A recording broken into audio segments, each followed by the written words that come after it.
Si le sport et le tennis font battre le cœur du public à Roland-Garros, Anne-Sophie Lapix rayonnait aussi pour une autre raison dans les tribunes. La présence à ses côtés de son mari, qui a vaillamment lutté contre la maladie, n'est certainement pas pour rien au visage radieux de la star du PAF.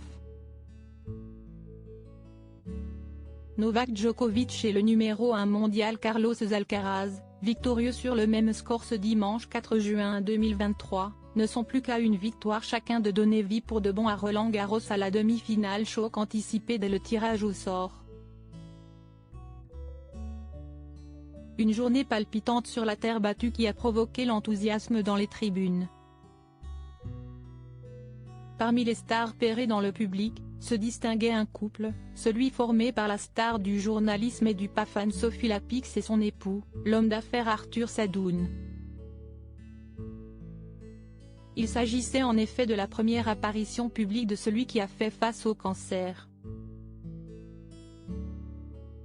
En tenue printanière, avec un pantalon blanc ainsi qu'un polo gris, qui allait parfaitement avec ses sandales aux très hauts talons compensés, celle qui donne du fil à retordre aux personnalités politiques, a certainement retrouvé ce même jour également ses deux fils de 20 et 17 ans nés d'une première relation, puisque se déroulait, parallèlement au match, la fête des mères.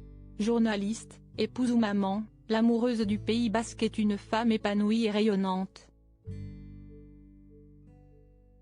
Si elle a posé en solo rayonnante lors du photocall, Anne-Sophie Lapix était donc loin d'être venue seule à Roland-Garros ce dimanche. Plus unis que jamais, loin de la maladie, très complices et enthousiastes, les amoureux répandaient sans mal leur bonheur, loin des affres de la maladie. En effet, durant le mois de janvier, on apprenait que le PDG de Publicis depuis 2017 avait vaincu une tumeur cancéreuse des amygdales en cours de l'année 2022.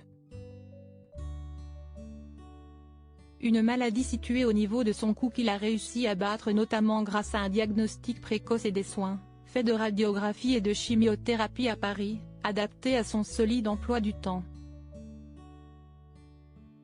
On peut ainsi remarquer qu'il porte encore un foulard à son cou, masquant d'éventuelles traces de son combat contre ce fléau.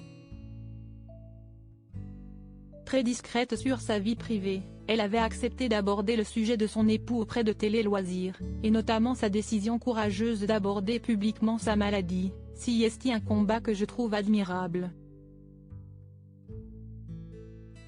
Il y a une sorte de mise à nu quand vous parlez d'une chose aussi intime que la maladie. Si est courageux et cela fait bouger les choses. Il a transformé cette épreuve en leçon de vie et en volonté d'être utile. Je suis admirative de cela.